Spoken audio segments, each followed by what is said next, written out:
Paz, Senhor, meus irmãos, estaremos estudando a lição 9 da Revista dos Jovens, que vai tratar sobre a realidade bíblica das finanças.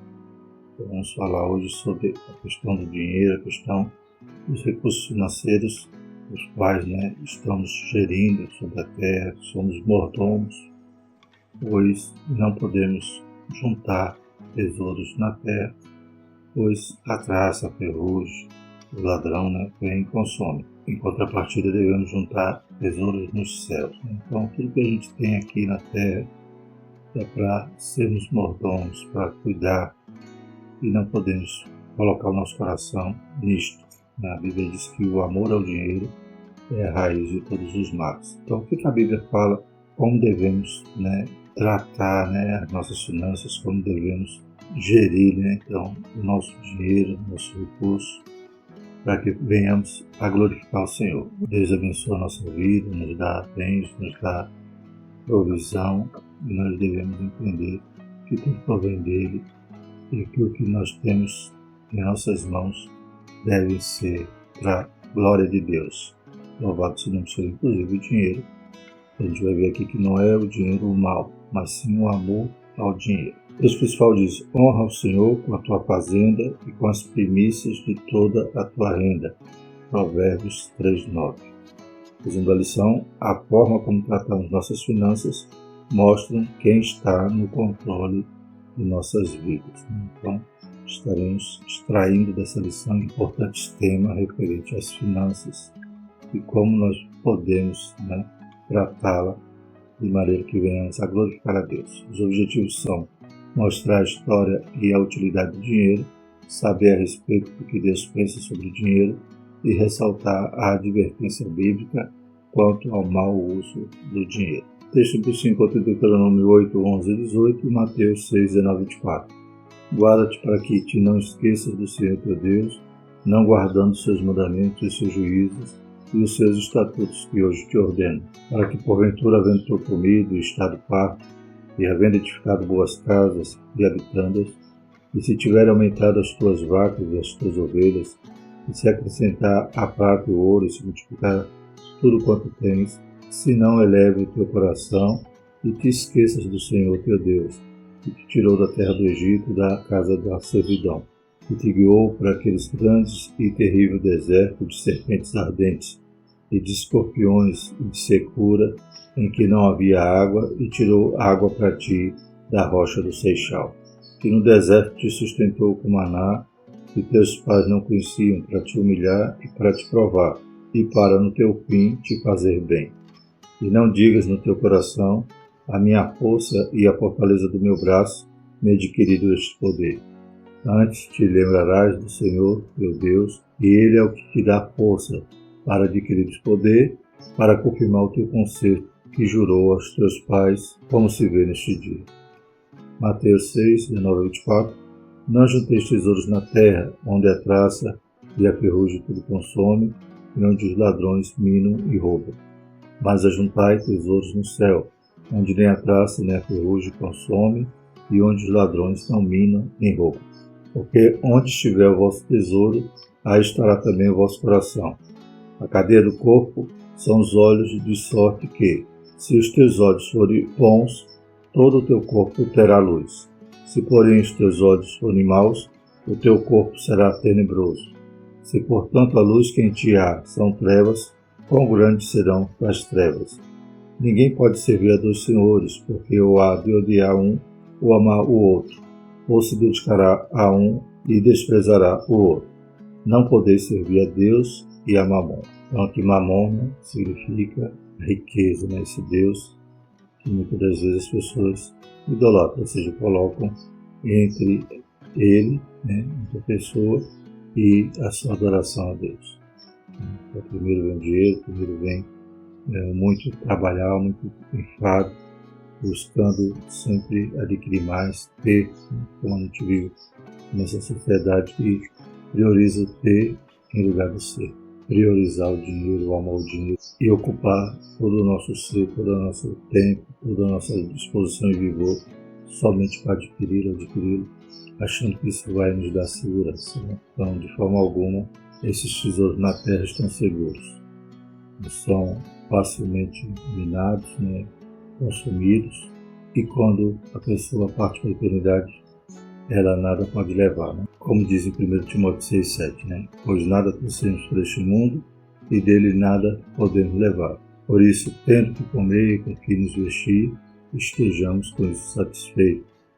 Uma nova versão internacional. Claro que a gente vai ver aqui que é Deus que nos sustém, que provê, cuida das nossas necessidades, né? Sobre todas as nossas necessidades. Nós confiamos nele e ele tem cuidado de cada um de nós. Então, a tradução diz: um dos maiores desafios do ser humano é lidar com os recursos financeiros. Vivemos em um mundo onde o dinheiro é largamente utilizado e a sua influência alcança todas as pessoas, quer creia em Deus, quer não. Mas o que o cristianismo ensina a respeito do dinheiro, o seu uso e de que forma esses ensinos podem ser aplicados à nossa vida, é o que veremos nessa lição. Então a gente vê que o dinheiro realmente é largamente utilizado. E a gente precisa dele, é claro. Precisamos trabalhar, precisamos ter sabedoria, né, para poupar, para investir, para empreender. Tudo isso é claro que é necessário. Mas vamos ver, né, conforme a Bíblia, o que a Bíblia fala sobre ele, como nós devemos ter sabedoria para gerir, né, para gerir esse recurso, do qual nós somos apenas mordomos. Então, como já falamos, nada podemos levar. Então, enquanto estamos aqui, temos apenas que gerir, cuidar. E, inclusive, às vezes alguém trabalha muito, adquire muitos bens, deixa muita herança para seus filhos, mas mesmo assim a herança às vezes os filhos não a valorizam e no instantinho todo o trabalho daquela pessoa é desperdiçado, né, de forma ligeira, de forma rápida. A gente vê que realmente é um recurso efêmero, é um recurso muito frágil, né, que pode, em qualquer momento, até a traça, né, ou a ferrugem consumir. Né? Comprar um carro zero hoje, daqui a pouco ele é um carro velho, né, enferrujado, né, e quando vai vender já perdeu todo o valor. Mas quando estamos firmados na palavra, né, a gente não tem essa preocupação, né? Fazemos até como Jó, né? Deus deu, Deus tomou, bendito seja o nome do Senhor. Porque o nosso coração não está nos tesouros da terra, mas está em Deus que nos guarda, nos protege, e no céu temos um tesouro que nem o ladrão, nem a ferrugem, nem a traça pode alcançar. Primeiro tópico, o dinheiro e sua utilidade. Primeiro subtópico, uma breve história. Para que possamos compreender a importância do dinheiro, é importante conhecer um pouco da sua história. Segundo historiadores e financistas, o dinheiro surgiu da necessidade de se mensurar a quantidade de valor para se adquirir bens. Nos tempos antigos, a troca ou câmbio era utilizada para que as pessoas pudessem ter os bens ou serviços de que necessitavam. Mas como calcular o valor de um bem? Se eu tenho, por exemplo, 5 sandálias de couro e desejo trocá-las por 2 vacas de grãos, que tipo de equivalência haveria entre esses bens? Como ter certeza que nessa troca uma pessoa não ganharia mais e a outra menos? O sistema de troca serviu por um bom tempo, até que houvesse uma busca pela uniformização de um bem que representasse um valor, o dinheiro. Então surgiram as moedas de metal, inicialmente de metais preciosos e depois feito de metais não tão valiosos. Né? Então começa a partir do escambo, né, da troca de mercadorias, mas como vimos aqui, conforme a história, né, isso não era tão eficaz, né? E com o tempo precisou-se de algum objeto, né, que representasse o valor que pudesse ser medido por igual. Né? E surgem então as moedas, a gente vê que começa com metais preciosos, né, moedas de ouro, de prata, mas hoje, né, as moedas, o dinheiro não é um material tão precioso. Importante é o valor estampado, né, naquele material. Então, surge assim, dessa forma, para precificar, né, para dizer o real valor de alguma coisa em comparação a outra, que não podia ser objetivo quando se fazia o escambo. Né? Quem pudesse negociar mais, ganhava mais. Mas com a moeda, com dinheiro, passa a ser algo mais objetivo. Se subtópico, o valor do dinheiro. O tempo passou e o papel passou a ser usado para representar determinados valores, chamado de papel moeda. Hoje existem transações bancárias feitas por meios digitais, como, por exemplo, o Pix. Né? Então, existe o Pix, já existem também as moedas digitais, inclusive o real também está indo por esse caminho, e o papel daqui a pouco vai deixar de existir também para simbolizar o dinheiro, né? Apenas as transações digitais. Por mais que o modelo de transações monetárias possa ser evoluído e mudado, com o passar do tempo, para muitas pessoas ter dinheiro é sinal de status e de poder. As Escrituras Sagradas não condenam ter bens materiais, entretanto alertam para o amor ao dinheiro. 1 Timóteo 6,10. Né? Então, ter dinheiro não é pecado, ser rico não é pecado. O problema é o amor ao dinheiro. Né? Qual a posição que o dinheiro está, ou o desejo de adquirir bens está, né, no coração daquele que procura tal desejo. Será se aquilo é a primazia em primeiro lugar, ou passa a ser seu Deus, passa a ser mamon. Tudo que está em primeiro lugar na nossa vida passa a ser o ídolo. Então, quando a pessoa está em busca desenfreada do dinheiro, ele trabalha tanto que não encontra mais tempo de ir para a igreja. Eu estava empregado, estava lá em tempo de oração, ciclo de oração, vigília, pedindo uma bênção. Aí quando Deus dá, como aqui Deuteronômio, né? O texto que nós lemos. Porque porventura, havendo tu comido e estado farto, e haver edificado boas casas, e habitando-as, se tiver aumentado as suas vacas, as ovelhas, e se acrescentar a prata e o ouro, e se multiplicar tudo quanto tens, se não eleve o teu coração e te esqueças do Senhor teu Deus, que te tirou da terra do Egito, da casa da servidão. Então, quando estava passando pelo vale, pela prova, lembrava-se de Deus, mas depois é só dinheiro, só buscar, né, adquirir mais, trabalhar mais, e esquece daquele que o tirou, né, da casa da servidão, daquele que o livrou, daquele que cuidou dele mesmo no momento da escassez. Que Deus tenha misericórdia de nós, não sejamos ingratos, como Moisés aqui está orientando para que Israel, né, para a nova geração, não fosse. Glórias a Deus. E o terceiro subtópico é um assunto bastante espiritual. Até aqui a gente viu pela história parecendo algo apenas, né, material, mas também a gente vê que a Bíblia vai nos orientar a esse respeito. Há quem pense que tratar de finanças é um assunto carnal, pois para essas pessoas, na eternidade não seremos medidos pelo que temos, e sim pelo que fizemos com o que nos foi dado. Mas em muitas passagens da Escritura, como veremos, Deus fala sobre o dinheiro. É Ele que diz: minha prata e meu é o ouro, disse o Senhor dos Exércitos. Ageu 2,8. Jesus mencionou o dinheiro e sua influência na vida de uma pessoa quando observou a viúva trazendo as duas únicas moedas que tinha para dar de oferta. Lucas 21, 1-4. Quando pagou o imposto, Mateus 17, 24 e 27, quando narrou a parábola do bom samaritano e deu 2 denários ao dono da estalagem, e ao falar da dracma perdida, Lucas 15, 8-10. Mesmo em seu ministério, Jesus experimentou o sustento financeiro, e nos é dito que Judas, o traidor, valia-se dos recursos do ministério de Jesus para pegar dinheiro para si. Portanto, finanças é um assunto espiritual, e o Senhor Jesus sabia da necessidade de se lidar com o dinheiro enquanto esteve neste mundo. Né? Então, o dinheiro é necessário. O próprio Jesus precisou de... A Bíblia diz que havia ali, né, as viúvas, as mulheres que ajudavam ali financeiramente no ministério de Jesus. Judas era o tesoureiro, infelizmente, um tesoureiro desonesto.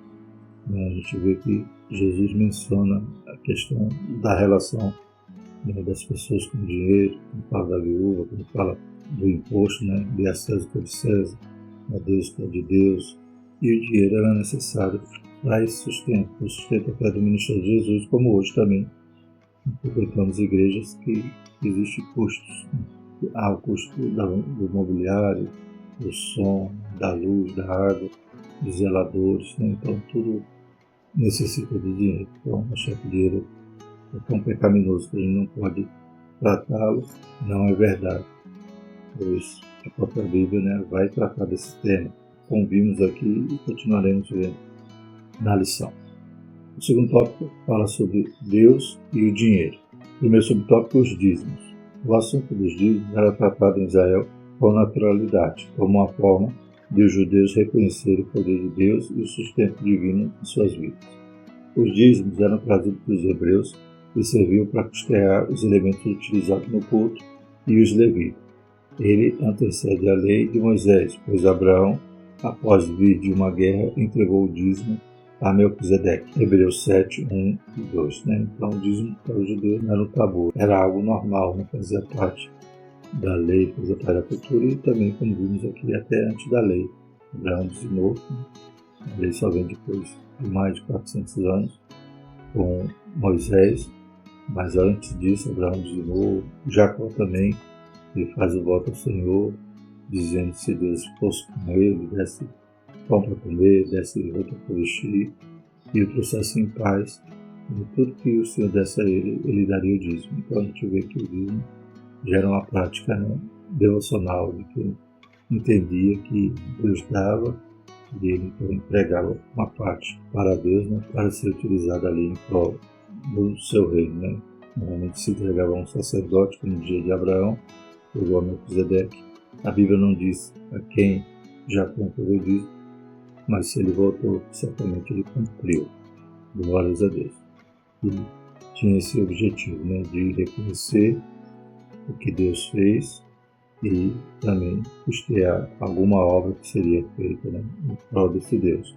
Como nos dias da lei, que servia ali para o sustento, né, do templo, da casa do Senhor, dos levitas e dos sacerdotes.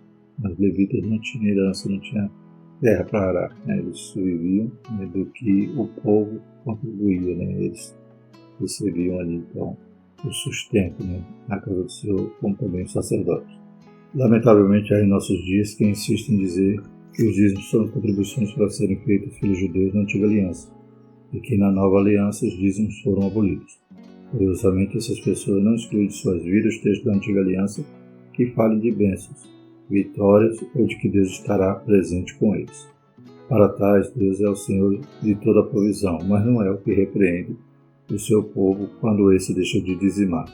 O Senhor chamou de ladrões os que se esqueceram de trazer seus dízimos para a casa de Deus. Malaquias 3, 7 a 10. Então as pessoas querem subtrair a questão do dízimo da antiga aliança, achando que isso era só para os judeus, né? Mas não extrai, não subtrai a questão, né, das bênçãos, né? Só querem então o bônus, né? Só as promessas, né? Ou a revelação de Deus que foi para o povo de Israel, né? Que também se estende para nós. Mas a questão dos dízimos deixam de fora. A gente já viu aqui que o dízimo é antes da lei, né? Abraão, Jacó, e a gente vai ver também que Jesus falou sobre o dízimo. E essa questão era tão séria que influenciava o culto, a adoração, né? Porque quando em Malaquias a gente vê toda a repreensão de Deus ali em relação ao povo e aos sacerdotes, a gente percebe que eles estavam cultuando a Deus de forma mecânica, de forma apenas de aparência, né? Trazendo o coxo, trazendo o cego, ou seja, apresentando o resto para Deus, pior. Por isso que Deus chama de ladrão. Eles paravam, eles não traziam, então os dízimos não eram gratos. Então o dízimo é um princípio de gratidão, de reconhecer que Deus provê e a gente devolve uma parte daquilo que Deus nos deu. Então a gente percebe que é um princípio bíblico que faz parte da condição, né, de um verdadeiro adorador, um adorador que é grato a Deus, que reconhece que tudo vem da sua mão, que não se esquece de nenhum de seus benefícios. Mas as pessoas gostam de, né, pegar a Bíblia e mutilar. Né? Só tem parte que eles querem, tem parte que não querem. Mas nós devemos abraçá-la por inteiro. O Antigo Testamento é tão palavra de Deus quanto o Novo. E por meio dele o Eterno nos alerta para que não esqueçamos a sua obra e não sejamos dominados pela avareza. Como os hebreus, também somos convidados a entregar nossos dízimos como uma questão de fé e gratidão pelo que temos recebido do Eterno. Nossos dízimos mantêm nossas igrejas, os ministros cumprindo sua vocação e provê a partir da igreja socorro aos nossos irmãos que precisam de auxílio. Então, tem uma função primordial, né, fazer os dízimos à casa do Senhor, né, para que haja manutenção de sua casa, todos esses aspectos, né, tanto os ministros como cada detalhe, né, da estrutura da igreja que carece dessa contribuição, dessa retribuição daquele que recebeu do Senhor e agora devolve a ele. A gente vê a igreja sendo construída, né, vê que no nosso caso em Sergipe, né, tem assistência dos pastores jubilados, viúvas, veio também o salário do obreiro, pediu o seu salário, tudo isso, né, provém da onde? Né? Do dízimo. Né? Então, se formos ingratos e pararmos de dar ou tentarmos interpretar a Bíblia de maneira distorcida, dizendo que isso não é para nossos dias, qual será o futuro da igreja? Né? Como a igreja vai crescer? Claro que há administradores maus, né, que estão gerindo o dízimo de forma incorreta, mas esses vão prestar conta. Nossa parte com Deus, a gente faz aquilo que a Bíblia nos orienta, oramos para que os nossos líderes, o administrador, seja fiel para a bênção dele e da obra. Glórias a Deus. Não podemos negligenciar a nossa parte no reino. A gente vê quando no Antigo Testamento Moisés vai fazer o tabernáculo, às vezes não tinha alguma campanha em relação à restauração do templo, as pessoas traziam que tinha que mandar parar, né? Porque tinha o desejo de servir ao Senhor com as suas finanças. Louvado seja o Senhor, que nós não percamos isso. E não sejamos ingratos quando o celeiro cresce e fazer igual aquele homem, né? Que ia derrubar os celeiros para construir outros, porque sua fartura era grande. E a Bíblia diz que ele ouve a voz, né? Louco, hoje mesmo Deus te pedirá a tua alma, que você terá, né, para prestar de conta. Segundo subtópico, honrando ao Senhor. Honra ao Senhor com tua fazenda e com as primícias de toda a tua renda. Provérbios 3:9. Honrar é dar destaque, é privilegiar. Deus deve ser honrado não com o que sobra, mas com os primeiros frutos e rendimentos do nosso trabalho. E Ele honra aqueles que o honram, abençoando-os de tal forma que não tenha falta. E se encherão os teus celeiros abundantemente, e transbordarão de mosto os teus lagares. Provérbios 3:10. E o terceiro subtópico, auxiliando os irmãos. Deus pode nos dar mais recursos do que realmente necessitamos. Desses recursos podemos poupar e nos preparar para o futuro, o que é lícito. Mas também devemos nos lembrar daqueles que têm menos e que precisam ser socorridos em momentos de dificuldade. Então, podemos até ter fartura, poupar, reservar para o futuro, fazer planos, mas a gente tem que observar, né, aqueles que estão próximos de nós. Será se a gente está com abastança e vendo alguém passando necessidade? A Bíblia diz em Tiago sobre o meu irmão nu passando fome, simplesmente o despedir, dizendo que vai orar por ele, né? Minha fé é morta, porque a fé sem obras é morta. Então eu tenho que estar gerindo o que Deus me deu e entender que às vezes Deus me deu também para socorrer aquele que está perto de mim, precisando. Paulo, escrevendo aos Coríntios, mostrou o exemplo dos cristãos filipenses. E esses crentes souberam que os irmãos de Jerusalém estavam passando necessidade, e mesmo tendo poucos recursos, pediram ao apóstolo para participar daquele socorro, enviando os poucos recursos de que dispunham, e que seriam enviados para Jerusalém. Ninguém tem tão pouco que não possa ser compartilhado, e a generosidade faz diferença quando nos damos ao Senhor, segundo Coríntios 8:5, né? Melhor dar do que receber. Glórias a Deus. E ninguém pode dizer, eu não tenho nada.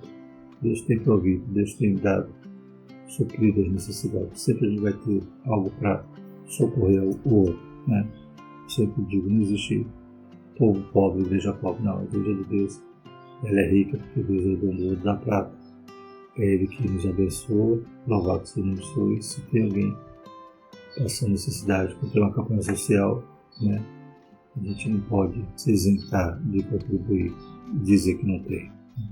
Ou dizer que a gente precisa, não. Deus sempre está nos dando. E por menos que temos, podemos socorrer alguém.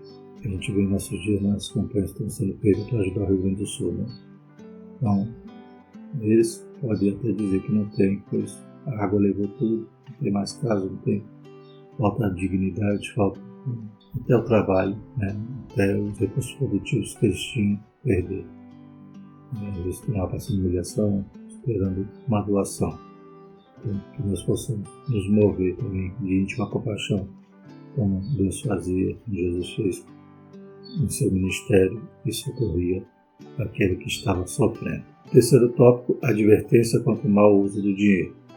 Primeiro subtópico, cuidado com a avareza e o enriquecimento ilícito. teremos mais conselhos, que a Bíblia nos dá. O dinheiro tem o poder de mudar o pensamento de algumas pessoas, e muitos acabam substituindo Deus pelos bens materiais, esquecendo-se de que o amor do dinheiro é a raiz de toda espécie de males. 1 Timóteo 6,10. Muitos irmãos se afastam dos propósitos do Senhor na busca por mais dinheiro, independentemente da fonte pelo qual ele virá. Roubar pode trazer aumento para a renda de uma pessoa, mas é pecado, e quem faz isso é ladrão. Receber propina também se configura em injustiça, ainda que traga riquezas e status para quem a recebe.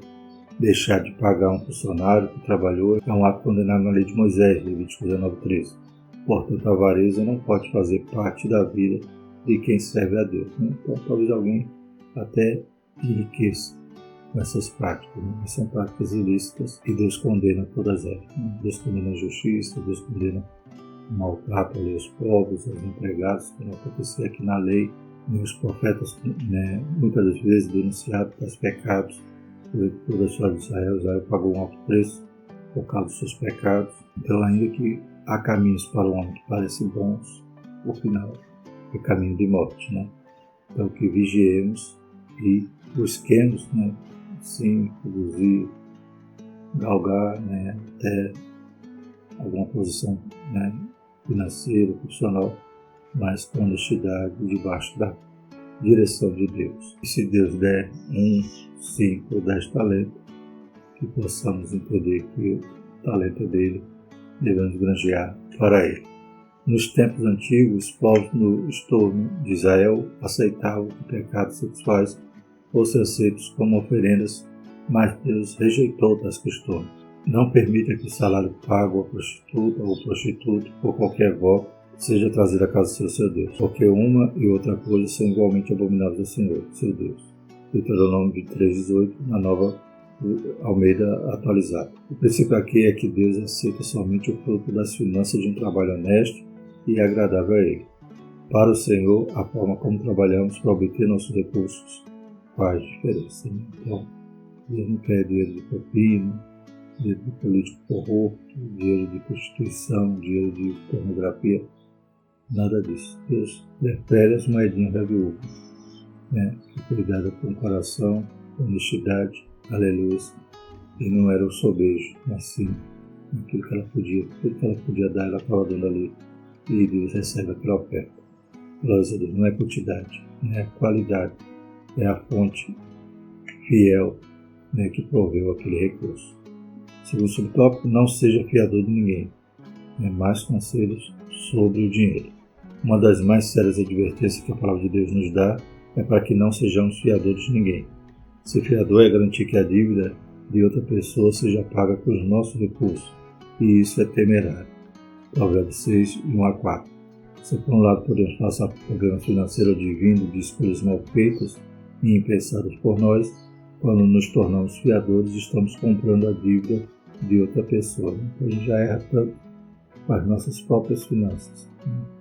De vida, porque não era para comprar, e acaba se embaraçando com essas coisas. Depois vai pedir a graça, a misericórdia de Deus e vai ter uma saída para poder sair daquela situação. Imagine pegar a casa alheia, a dívida alheia e fiar, ou seja, ser garantido de que se aquela pessoa não pagar, você vai pagar. Então é perigoso, Então, como a Bíblia nos adverte, é um problema a menos que podemos evitar, Então, a Bíblia diz que o avisado vê o perigo e não foge, vê o buraco e não passa por cima, Mas o tolo, sim, está sendo avisado e ainda cai na armadilha. Caso a pessoa deixe de pagar o financiamento, seremos nós que responderemos por ele, por nossos recursos e bem. Por isso, não aceite ser fiador de ninguém. Então, mais um conselho. E o terceiro, saiba lidar com os recursos que Deus dá. É preciso que aprendamos a guardar para o futuro. Salomão apresenta o exemplo da formiga. Vai ter com a formiga, o preguiçoso. Olha para os seus caminhos e ser sábio, a qual, não tendo superior nem oficial, nem dominador, prepara no verão o seu pão. Na cega junta o seu mantimento. Provérbios 6, versículos 6-8. A gente tem que ter com a formiga em relação ao trabalho. O preguiçoso tem que observar a formiga e até mesmo essa capacidade, né, de gestão que a formiga tem de produzir e guardar, né? Então ela guarda para o futuro, né? Ela prepara no verão o seu pão na cega e ajunta o seu mantimento para o inverno, né? Esses insetos juntam comida na época em que ela é mais abundante e no inverno fica abastecido, né? Conseguindo ali o modelo de José, né? Vinha as vacas gordas juntar, né? Para que vinham essas vacas magras estivessem ali mantimento, né? E o Egito fez assim, passou o tempo de bonança, juntou os celeiros e na seca podia, né, alimentar todas as outras nações vizinhas que vinham atrás do pão. Tenha também cuidado com os cartões de crédito. Eles são bons para as compras, mas precisam ser usados com bastante cuidado, pois nos dão a falsa sensação de que o que compramos não precisará ser pago, pois a fatura leva vários dias para chegar, né? Então, é crédito, não é cartão de dinheiro, né? Você tem que pagar depois. E é um perigo, né? Quanto mais limite, mais a pessoa é tentada. Então, vigiemos, como diz aqui nesse subtópico, que nós devemos gerir, né? Cuidar direitinho do que Deus nos dá. Deus nos dá muitas das vezes o suficiente. A gente que extrapola e gasta mais do que temos. Não é errado ter cartão de crédito, pois isso facilita a vida de muita gente. Mas se o seu possuidor não tiver controle dos gastos, logo estará endividado, pois os juros dos cartões são altíssimos. Portanto, use-o com sabedoria. Não se perca comprando coisas desnecessárias. Às vezes somos tentados a comprar um produto ou bem de que não precisamos com dinheiro de que não temos, para impressionar pessoas com quem não temos qualquer comunhão. Por isso devemos ter bastante cuidado com o que gastamos, né? Então, vivemos numa sociedade consumista. Já falamos que é priorizado o ter em lugar do ser, e às vezes a gente também é fisgado, né, da mídia, pela propaganda, e tem um produto, tem lá, por exemplo, um eletrodoméstico que nos atende, mas, né, a propaganda vai sempre querer empurrar o mais recente, o mais novo e o mais caro. E sem necessidade compramos algo que não precisávamos. Às vezes até para ostentar, como diz aqui, para tentar impressionar alguém que a gente não tem nada a ver, só para dizer que é importante que tem, possui, né, o ter, que Deus nos ajude, né? E tenhamos, sim, muitos tesouros acumulados, mas não na terra, no céu. Glórias a Deus, aqui da terra tudo fica velho, tudo gasta, né? E se o ladrão não vier primeiro e levar. Deus nos ajude e sejamos bons mordomos. Tudo aquilo que Deus nos der, cuidemos direitinho, gerimos direitinho, guardemos para o futuro e socorramos aquele que está do nosso lado necessitado. Amém? Deus deu às vezes nesse propósito e às vezes a gente se desvia do plano de Deus na nossa vida. Não é fiel no pouco, quando será então colocado sobre o muito? Conclusão: a forma como lidamos com o dinheiro mostra quem está no comando de nossa vida. Não é errado ter recursos financeiros, desde que não sejam eles que mandem em nós. O dinheiro tem a capacidade de mudar o pensamento daquele que se deixa levar por ele. E por isso somos advertidos a não colocar nossos corações nas riquezas, pois elas são instáveis e podem nos desviar dos propósitos divinos. Portanto, usemos o dinheiro com sabedoria, cientes de que prestaremos contas a Deus de nossa mordomia. Termo que sempre usei na lição, né? Somos mordomos. E outro fato importante aqui que vimos na lição, aqui está falando a conclusão de que o dinheiro pode mudar a cabeça das pessoas, né? Como essa lição é para jovens, né? Eu creio e desejo que os jovens cresçam profissionalmente, se formem, tenham uma estabilidade financeira boa, mas não deixe o dinheiro mudar a sua cabeça, né? Mesmo crente que você é hoje, né? Cheio de fogo, cheio de desejo de fazer a vontade de Deus, permaneça. Mesmo se você tenha um cargo importante, consiga uma formação boa, uma posição financeira alta, que Deus, né, guarde o teu coração e tua mente, você nunca se perca, né, e acabe adorando ao Senhor, que é o mamon, que é a riqueza. Que Deus ajude a cada um e abençoe. a cada jovem, em nome de Jesus. Amém? Vamos orar? Santo Eterno Deus, te louvamos e agradecemos por essa lição, pedindo mais uma vez a tua direção, Pai. Que o Espírito possa dar sabedoria a cada jovem, Pai. Aleluia, que eles possam estar, Pai, gerindo, Pai, todos os recursos, todas as finanças, tudo que você tem dado a cada um de forma sábia, de forma santa, de forma que venha glorificar o teu santo nome. Vai abençoando, Pai, cada aluno da escola dominical, Pai, para a glória do seu santo nome, nos dê um domingo abençoado, em nome de Jesus. Que a graça do nosso Senhor Jesus Cristo, o amor de Deus e a comunhão do Espírito Santo permaneça sobre todos nós, hoje e sempre. Amém.